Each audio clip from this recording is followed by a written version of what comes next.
शिवम सिंह नाम हमारा और आप देखना शुरू कर चुके हैं सिमरा दर्पण न्यूज। आज आपको एक ऐसे महान शख्स से मुलाकात करवाएंगे कि जिनके बारे में चर्चाएं तो की जाए बहुत कम है, वो किसी परिचय के मोहताज नहीं। आज वो हमारे शख्स हमारे साथ मौजूद हैं और हम बात करेंगे कि रविंद्र सिंह जो कि पिछले 25 वर्षों से कांग्रेस में वो कांग्रेस की सेवा कर रहे हैं और बतौर प्रदेश कार्यकारिणी के प्रदेश उपाध्यक्ष जो कार्यकारिणी सदस्य होती है उसके प्रदेश उपाध्यक्ष मनोनीत किए गए कल, जैसा कि आप सभी ने देखा होगा न्यूज में। आज वो हमारे साथ मौजूद हैं, हम उनके विचारधाराओं से आपको रूबरू कराते हैं कि आखिर रायबरेली में जो कि कांग्रेस का गढ़ कहा जाता है, सदियों से कई सदियों बीत गई हैं जो कि रायबरेली एक कांग्रेस का गढ़ कहा जाता है और पिछले लगभग 25 वर्षों से यहाँ की सांसद माननीय सोनिया गांधी जी हैं। निरंतर प्रयास,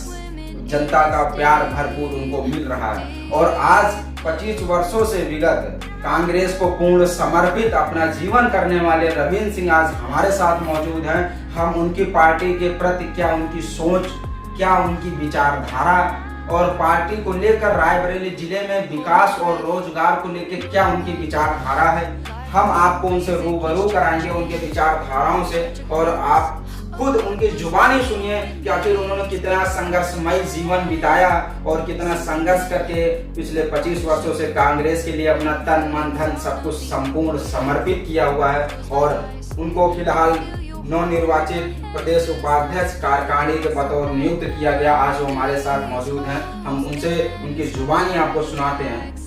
रविंद्र जी, आप हमको ये बताइए कि जैसा कि आप पिछले 25 वर्षों से आप कांग्रेस में कार्य कर रहे हैं, तो कांग्रेस पार्टी की क्या विचारधारा है और कांग्रेस आप पिछले 25 वर्षों से अगर सेवा कर रहे हैं तो कांग्रेस की कुछ मूलभूत सुविधाएं भी हैं जो आम जनता के लिए, उनके बारे में आप क्या कहना चाहेंगे?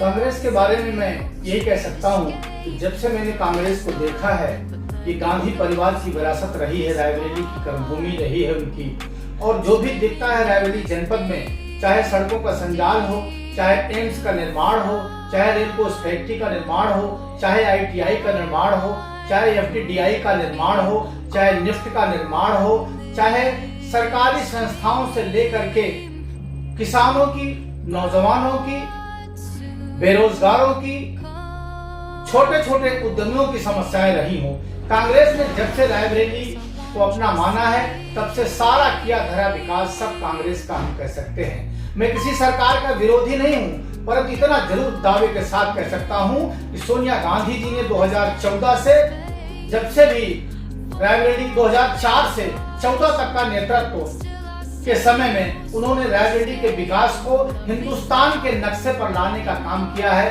विकास की मुख्य धारा में लाने का काम किया है। हमारे रायबरेली जनपद में विपक्षी सरकारों ने काम करने से रोकने का काम किया है, चाहे प्रदेश में विरोध की सरकारें रही हों, चाहे देश में विरोध की सरकारें रही हों, इन सभी सरकारों ने सोनिया गांधी जी का गढ़ होने के नाते केवल विरोध किया है। जबकि सोच ये होनी चाहिए कि जब भी जिस सरकार को, जिस दल को मौका मिले तो गांवों के विकास को, शहरों के विकास को, गरीब के विकास को, नौजवानों को रोजगार देने के क्रम में काम करवाने की आवश्यकता महसूस होनी चाहिए। बिल्कुल, जैसा कि आप बता रहे हैं कि कांग्रेस ने कार्य किया, यहीं कुछ गांव हमने सर्वे किया था जो कि राही अपने रायबरेली जिले के सदर तहसील भी लगता है, वहाँ के गाँवों की इतनी बदतर हालत है कि वहाँ सड़कें नहीं। उस पे शायद संज्ञान में मामला आया था जिलाधिकारी पंकज तिवारी जी को, लेकिन पिछले 2 वर्षों से उस पर अभी तक कोई कार्रवाई नहीं। इस पे आपकी क्या विचारधारा है, क्या कहना चाहेंगे कि आखिर कार्यकर्ता जो आम जनमानस, आम जनता की बातों को माननीय सोनिया गांधी सांसद जो है उनके तक पहुंचती नहीं है,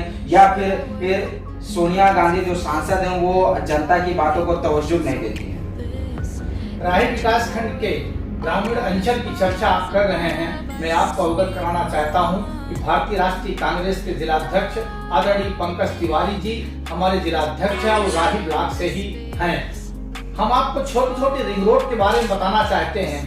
देखिए, सोनिया गांधी जी सांसद हैं, पार्लियामेंट के मेंबर हैं, रायबरेली की गौरवमयी सांसद हैं। हम उनसे जब भी अपेक्षा करते हैं तो वो सेंट्रल रोड फंड से उन्होंने जनपद के चारों तरफ नेशनल हाईवेज का संजाल बिछाया है। मैं ये भी बताना चाहता हूँ कि उत्तर प्रदेश का पहला जनपद है जिस जनपद के चारों तरफ 5 national highway authority of India द्वारा निर्मित सड़कें बनाई गई हैं। रही बात गांवों की छोटी छोटी सड़कों की, तो इनकी कार्यदायी संस्था प्रदेश सरकार से ही संचालित होती है, चाहे वो PWD हो, चाहे वो RS हो, चाहे DRDA हो, चाहे सिंचाई विभाग हो।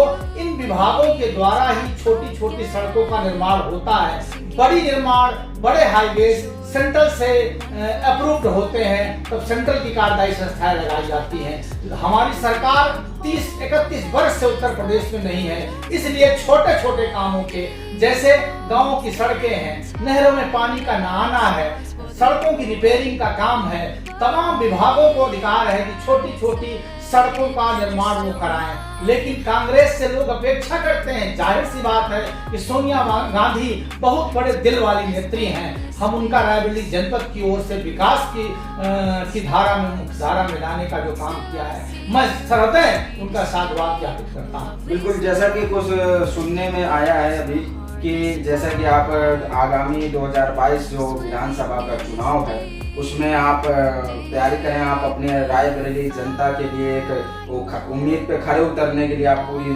कोशिश कर रहे हैं कि आपकी जो विचारधाराएं हैं पार्टी के प्रति या आपकी जो समाज के प्रति गरीब लोगों की जो विचारधाराएं हैं कि आप उस समय गरीबों के लिए एक मसीहा के रूप में उभर कर आगे आएंगे, ये सुनने में आ रहा है। क्या ये बात सत्य है?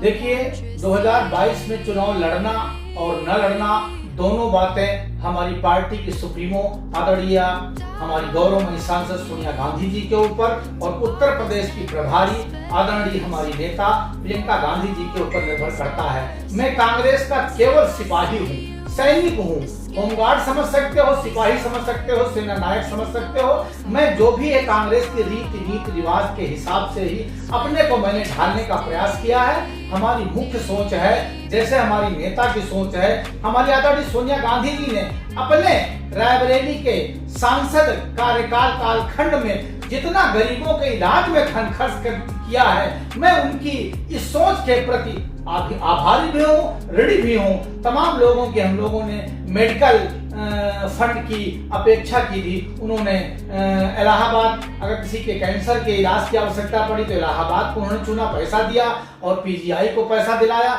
हम लोगों ने छोटे छोटे वर्कर्स ने जब भी लिख के दे दिया है, तो आदरणीय किशोरीलाल जी शर्मा जो सांसद प्रतिनिधि हैं, रायबरेली जनपद के जन जन से वाकिफ हैं और जन जन की आवाज को माननीय सोनिया गांधी जी तक पहुंचाते हैं। उनके माध्यम से हम लोग गरीबों की चिकित्सीय सुविधा मुहैया कराने में सफल होते हैं। रही बात 2022 की, तो नेता का आदेश होगा तो मैं 100% आम जन के बीच में जाकर के, गरीबों के बीच में जाकर के, व्यवसायियों के बीच में जाकर के, बेरोजगारों के बीच में जाकर के कांग्रेस का निर्धारित कार्यक्रम बताने का प्रयास करूंगा।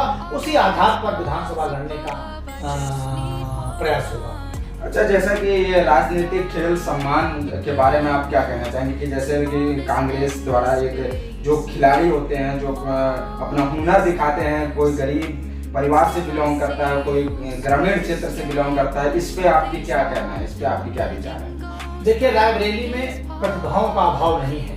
रायबरेली प्रतिभाओं से भरा जनपद है और कांग्रेस की जब भी खेल प्रतिभागियों को आवश्यकता पड़ी है, चाहे वो रायबरेली के आत्मी सिंह रहे हों, चाहे अभी खेल प्रतिभाओं में उभर कर नाम आया है सुधा सिंह जी का, सबको हमारी गौरवमयी सांसद ने सम्मानित किया है और यथासंभव मदद करने का पूरा प्रयास किया है। उसका परिणाम रायबरेली जनपद के सामने हो, चाहे स्टेडियम हो, चाहे नेहरू स्टेडियम का निर्माण हो, चाहे नेहरू स्टेडियम से जुड़े हुए विभिन्न संगठनों के काम हो। यहाँ पर नेहरू युवा केंद्र की स्थापना कांग्रेस की देन है। इसके चलते रायबरेली में प्रतिभाओं को निखारने का काम कांग्रेस ने पूरी ताकत के साथ किया है।